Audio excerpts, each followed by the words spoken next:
Inside their luxury homes, 40 people were minutes away from freezing to death in a neighborhood reduced to shattered glass and burst pipes, with the wind shrieking through the streets like a dying animal.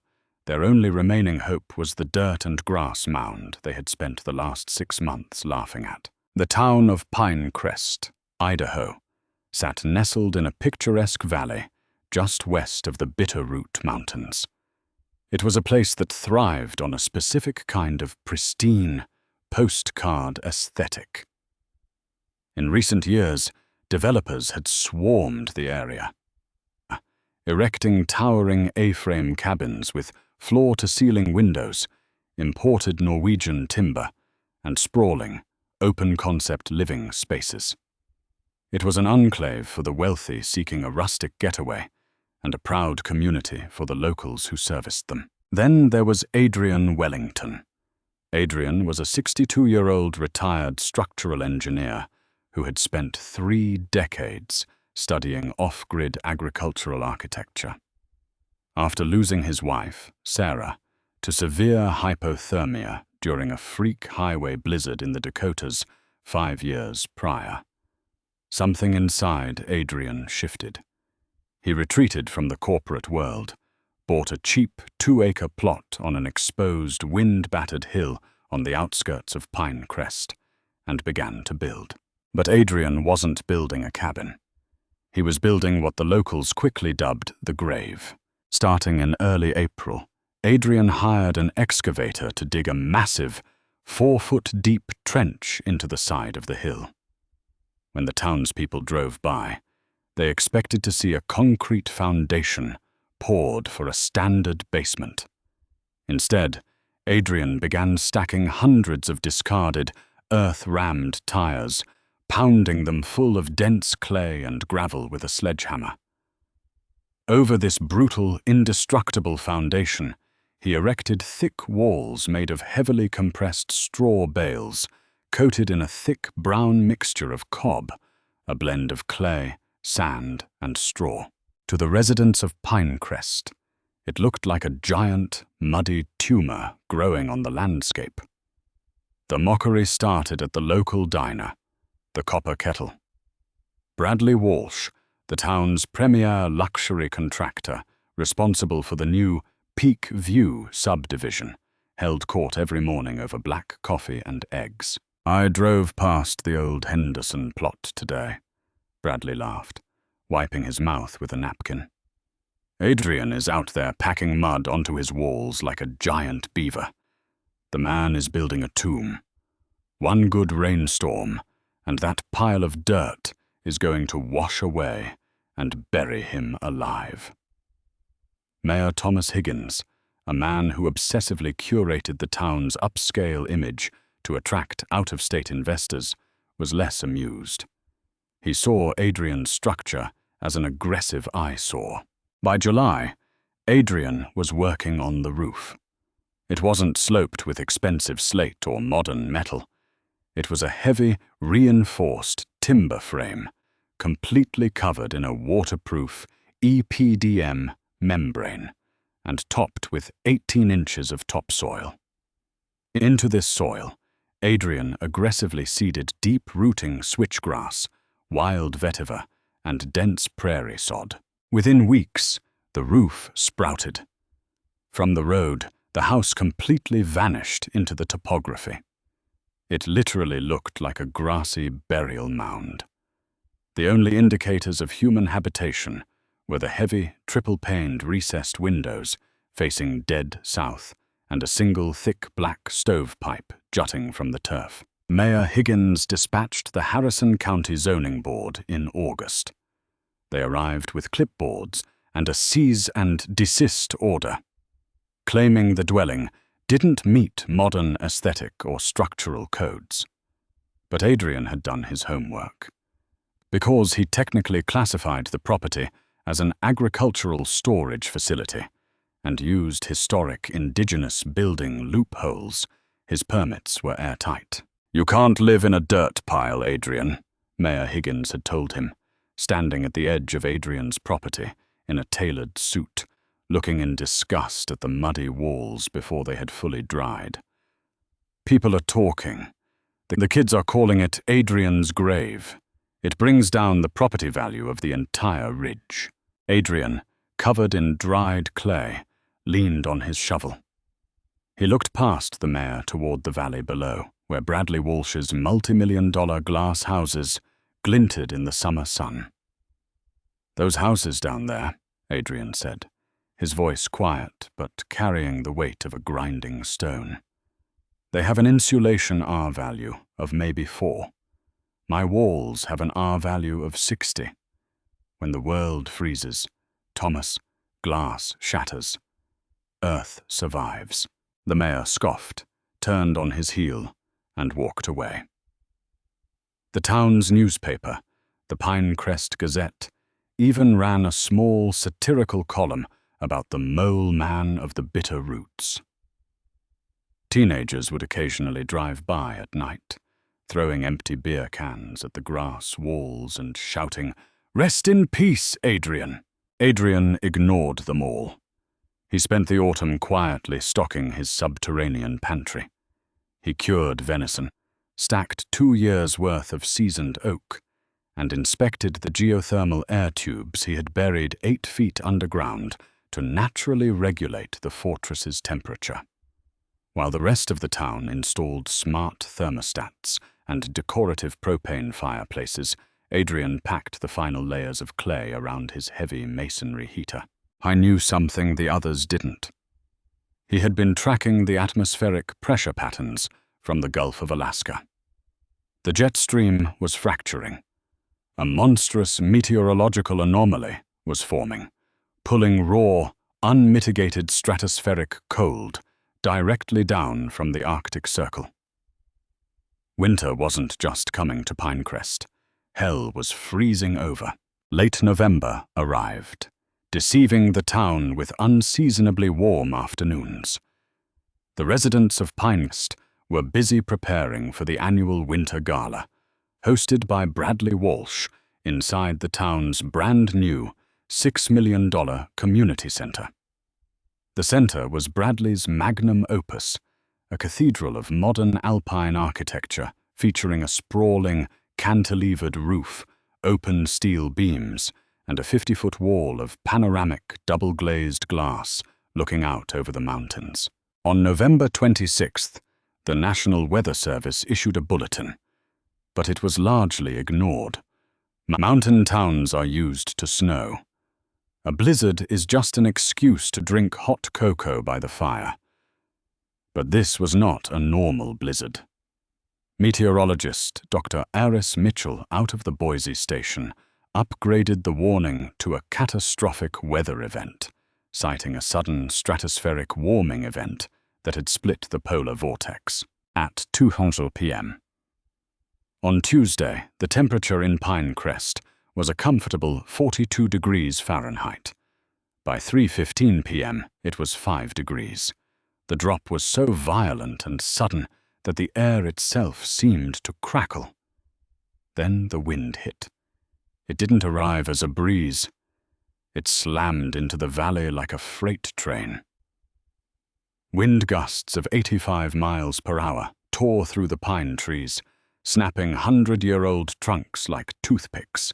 Then came the snow, a blinding horizontal wall of white that instantly reduced visibility to absolute zero. Inside the newly built community center, preparations for the gala ground to a halt. Mayor Higgins, Bradley Walsh, and about 40 other prominent townspeople were inside setting up tables and decorations. "Just a squall," Bradley announced loudly over the roar of the wind rattling the massive glass wall. "We have the backup diesel generators. The radiant floor heating will keep us toasty." At 4:17 p.m., the entire valley's power grid failed. A massive spruce tree up the mountain had been torn out by its roots, crushing the main transmission lines.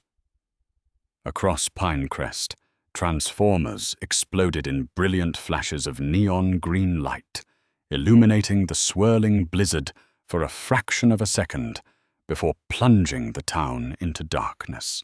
Inside the glass-walled luxury homes of the Peak View subdivision, panic set in immediately.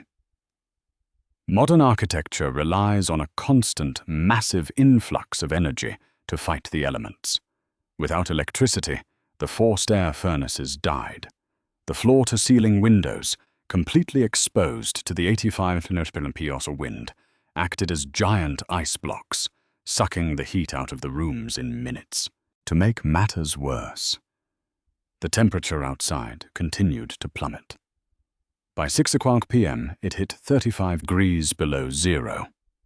With the wind chill, it felt like 70 degrees. At these temperatures, physics begins to break down. The diesel fuel in the town's backup generators gelled into a useless, waxy slush. Engines wouldn't turn over. Water pipes inside the walls of the luxury cabins froze solid and burst, spraying water that instantly turned to ice, destroying drywall and flooding expensive hardwood floors. Up on the hill, in the howling darkness, the wind battered Adrian's grass fortress. But inside, it was dead silent. The aerodynamic shape of the mound caused the 85 mph winds to simply ramp up and flow directly over the roof, rather than slamming into flat vertical walls. The 18 inches of frozen soil and snow on the roof acted as an impenetrable blanket. The 2-foot-thick walls of earth and straw completely isolated the interior from the apocalyptic cold outside. Adrian sat in his rocking chair, wearing a light flannel shirt. The room temperature was a steady 68 degrees. The massive masonry heater in the center of the room, fired by just a few logs of oak, radiated a deep, bone-warming heat that the clay walls absorbed and slowly pushed back into the living space. He sipped a mug of black tea, listening to the faint, muffled thud of the wind outside. His home wasn't fighting the storm. It was hiding beneath it. Down in the valley, a nightmare was unfolding at the community center. With the power dead and the backup generator frozen, the 40 people trapped inside realized the 50-foot glass wall was a death trap. The cold radiating off the glass was so intense, it felt like standing inside a walk-in freezer. "Start the fireplace!" Mayor Higgins yelled, his breath pluming in the freezing air. Bradley Walsh and a few others frantically piled decorative birch logs into the massive, open-hearth gas fireplace and lit it with a utility lighter. But the fireplace was designed for aesthetics, not survival. The heat immediately shot straight up the 30-foot steel chimney, completely failing to warm the massive, vaulted volume of air in the room. People were shivering violently. Women in thin cocktail dresses huddled under tablecloths. The cold was biting through their designer winter coats. Frost began to rapidly creep up the inside of the panoramic windows, webbing across the glass in jagged, terrifying patterns. Then, at 8:30 p.m., the structural reality of the storm caught up with Bradley Walsh's architectural hubris. The blizzard was dumping snow at a rate of 5 inches an hour, and the wind was aggressively drifting it. The cantilevered, flat-angled roof of the community center was designed to look sleek and modern, not to shed massive, unbalanced snow loads. A sound echoed through the dark, freezing hall. It sounded like a gunshot. Crack. Everyone froze. "What was that?" Brenda Higgins, the mayor's wife, whispered, clutching her husband's arm. Another sharp crack echoed, this one louder, followed by a deep, agonizing groan of twisting steel and stressed timber. Bradley Walsh shined his heavy flashlight up toward the ceiling. The massive central steel beam, meant to hold the weight of the roof, was visibly bowing inward. The bolts connecting the timber trusses to the steel plates were snapping under the sheer, asymmetric weight of 4 feet of wet, densely packed snow and ice. "The roof," Bradley stammered, all the arrogant bluster completely drained from his voice. "It can't hold the snow load. It's failing." "Failing?" Mayor Higgins shouted, panic creeping into his throat. "What do you mean, failing? You built this place." "I built it to code," Bradley yelled back, terrified. "This isn't code. This is a freak of nature." Snap. A secondary truss gave way, dropping a shower of splintered wood and plaster dust onto the floor. They couldn't stay. If the roof collapsed, they would all be crushed. But outside, the temperature was 40 degrees, with 0 visibility. To walk out into that white void meant death in a matter of minutes. Their cars were completely buried under snowdrifts, and even if they could dig them out, the engines were frozen solid. The roads were impassable. They were trapped in a freezing glass box that was seconds away from crushing them. "We have to move," Deputy Sheriff Miller yelled, taking charge as he saw the ceiling drop another 2 inches. "Where can we go? Which houses have basements?" "None of the new builds have deep basements," Bradley confessed, his teeth chattering uncontrollably. "Just crawl spaces. The ground is too rocky." The ceiling let out another horrifying shriek. A pane of the massive glass wall suddenly shattered inward, unable to withstand the pressure of the twisting frame, blasting the survivors with a hurricane force of snow and sub-zero air. The temperature in the room instantly equalized with the deadly air outside. People screamed. The cold was no longer just painful. It was lethal. Through the shattered window, Deputy Miller looked desperately up the hill. The power was out across the entire valley. Everything was black. But up on the ridge, barely visible through the raging whiteout, a tiny warm orange glow flickered. It was the recessed, south-facing window of Adrian Wellington's grass fortress. The very place they had mocked as a muddy grave was the only structure standing against the storm. "Up the hill!" Miller screamed over the roar of the wind, pointing into the blizzard. "Adrian's place! It's our only chance!" Mayor Higgins looked out into the howling white abyss, absolute terror in his eyes.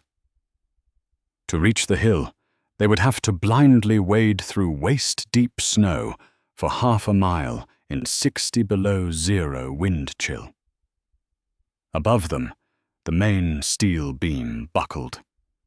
They had no choice. The town of Pinecrest was about to beg the madman for their lives. Stepping out of the shattered community center was like stepping into the vacuum of space. The cold didn't just bite. It burned like battery acid. The air was so violently frigid that the moisture in their eyes began to crystallize within seconds. Deputy David Miller knew that in a complete whiteout, disorientation was a faster killer than the temperature.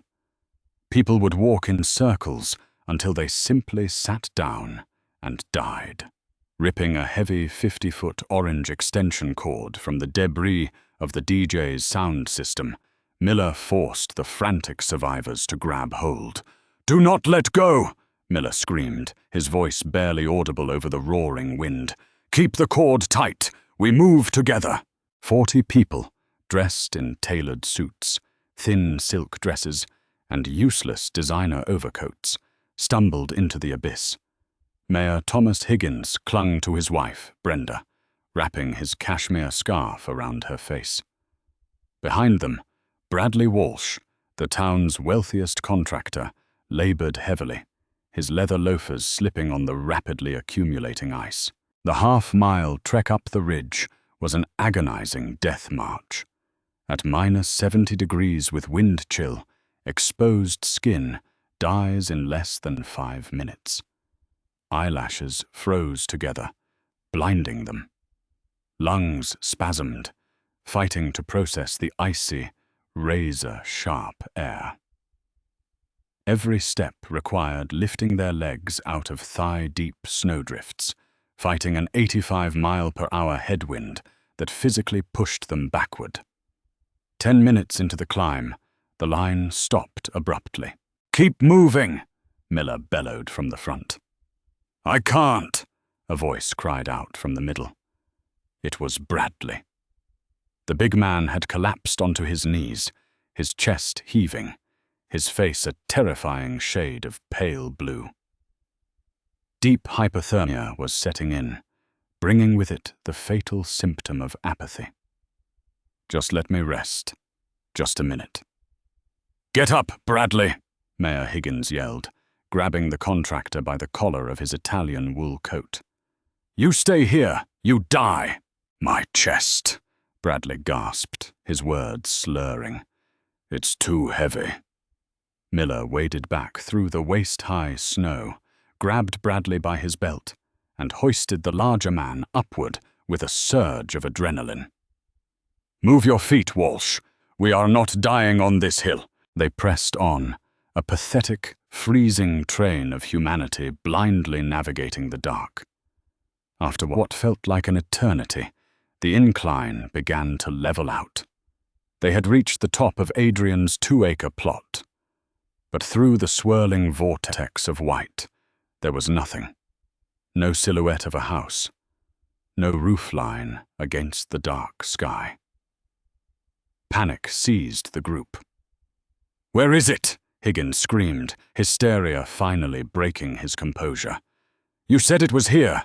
"It is," Miller yelled, spinning around, frantically shining his tactical flashlight into the blizzard. The beam hit nothing but driving snow. "We must have veered off path." But they hadn't. They were standing right on top of it. Adrian's fortress, embedded into the hill and covered by 18 inches of soil, had caught the drifting snow perfectly. It had seamlessly blended into the landscape, becoming a literal part of the mountain. It wasn't until Brenda Higgins tripped over something hard and metallic that they realized where they were.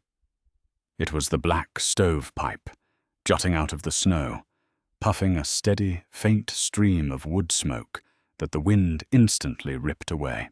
They scrambled down the leeward side of the mound, dropping into the excavated trench that led to the recessed southern face of the structure. Here, sheltered from the relentless wind by the earthen berms, the deafening roar of the blizzard was suddenly muffled. Miller pounded on the heavy, 4-inch thick solid oak door with the butt of his flashlight. Seconds later, the heavy iron latch clacked. The door swung inward, revealing a small enclosed mudroom, an airlock designed to keep the cold out. Standing in the second doorway was Adrian Wellington, holding a kerosene lantern. He looked at the 40 freezing, dying people huddled in his trench. He didn't ask questions. He didn't gloat. "Get inside," Adrian commanded, his voice steady and calm. "Quickly, keep the outer door closed until the last person is in."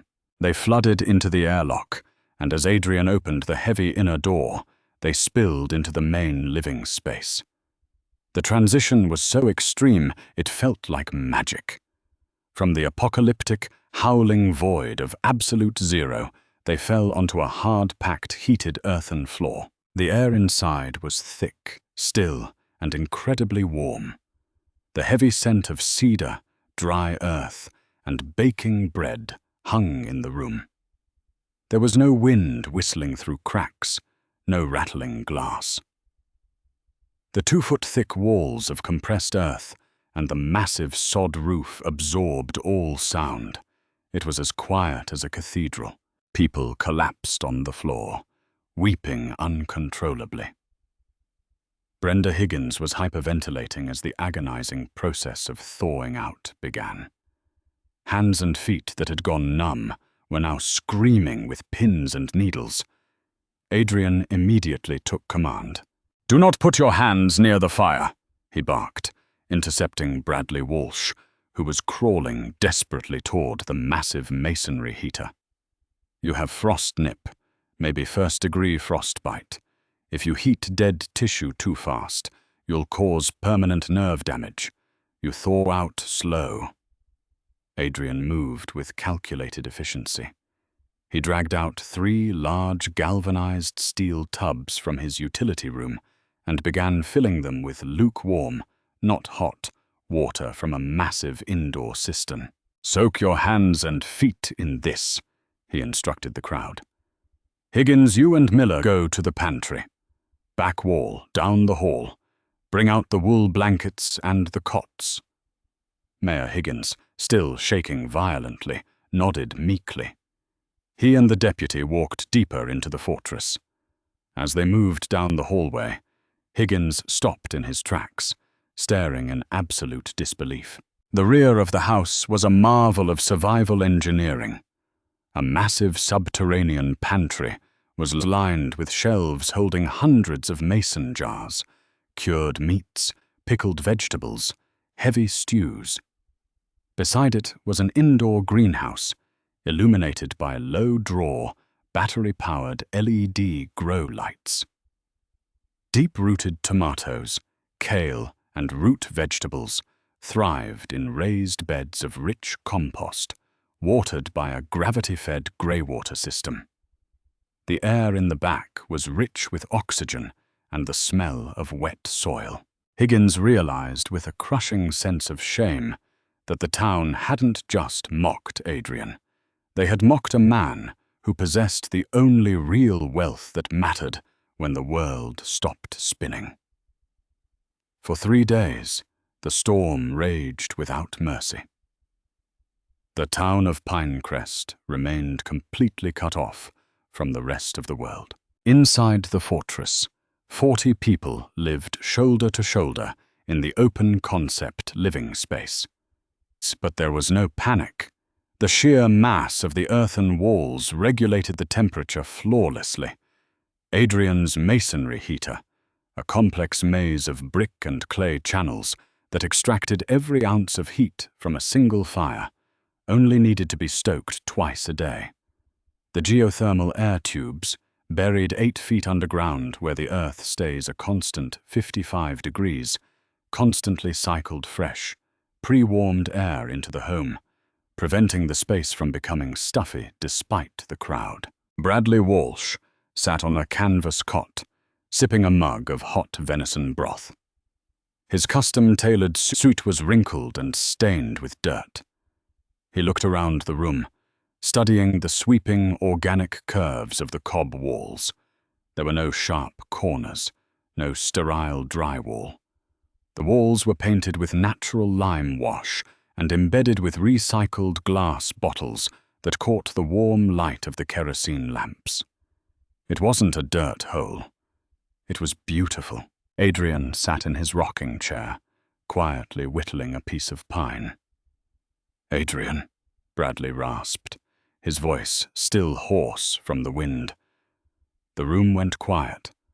Everyone looked toward the contractor. The community center. The roof collapsed. The main steel truss snapped like a twig. The glass blew out. It cost $6 million. Adrian didn't look up from his carving. "Steel gets brittle in extreme cold, Bradley. And glass is just a hole in the wall. When you fight nature with ego, nature wins. Every time." Mayor Higgins, sitting on the floor with a blanket wrapped around his shoulders, looked down at his hands. "We called this place a grave. We tried to sue you to tear it down."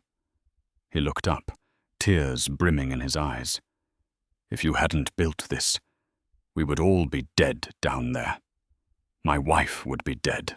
Adrian finally stopped carving. He looked at Higgins, then out the recessed, triple-paned window, where the blizzard was still churning in a violent sea of white. "My wife, Sarah, died in a storm like this," Adrian said softly, his voice carrying through the silent earthen room. We were trapped in our car on Interstate 94. We had money. We had a nice house in the suburbs. We had heated leather seats. None of it mattered when the engine died. The cold took her in 3 hours. He ran, a calloused hand over the smooth clay wall beside his chair. I didn't build this place to hide from the world, Thomas. I built it so I would never have to watch someone freeze to death again. I built it because the earth is the only thing that actually holds us when everything else breaks. Nobody spoke. The wealthy elites of Pinecrest, the developers, the politicians, simply sat in the dirt, humbled by the profound truth of their survival. On the morning of the 4th day, the screaming wind finally ceased. The heavy, oppressive silence woke Deputy Miller. He walked to the southern window. The frost on the outside had cleared, revealing a blinding, piercing blue sky. The storm had broken. Adrian unlatched the heavy oak door, pushing hard against a 5-foot snowdrift that had piled into the trench. With Miller and Bradley's help, they shoveled their way out of the mudroom and stepped out onto the roof of the fortress. The townspeople followed, climbing up the snowy mound, squinting into the brilliant morning sun.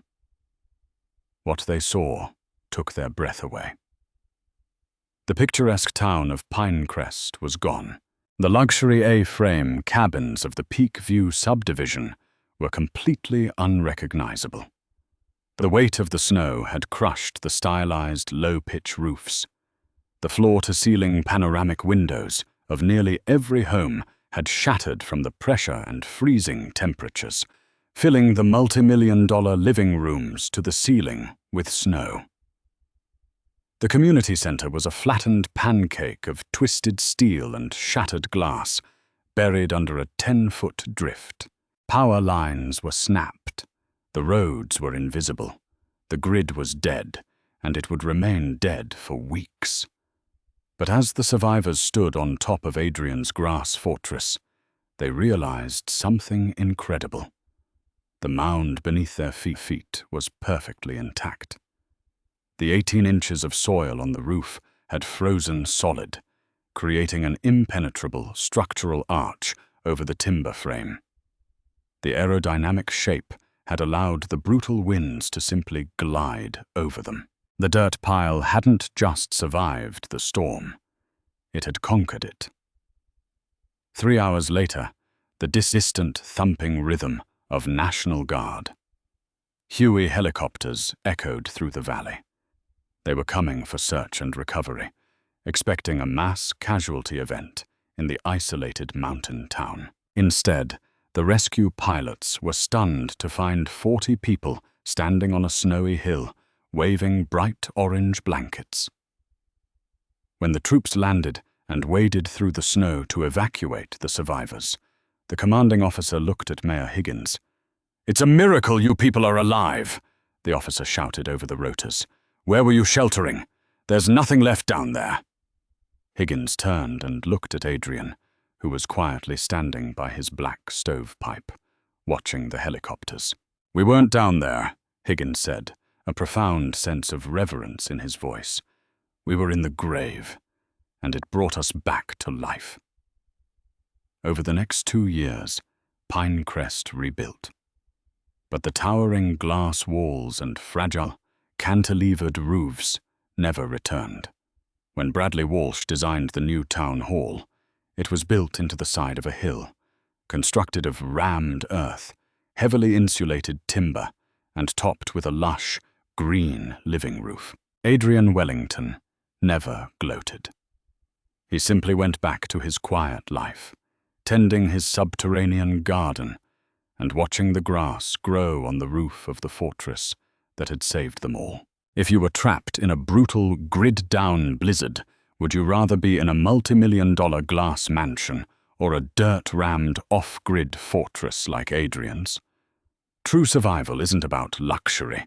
It's about working with nature instead of fighting it. If this story kept you on the edge of your seat, hit that like button. Share this video with a friend to see what they think. And don't forget to subscribe for more intense, real-life survival stories.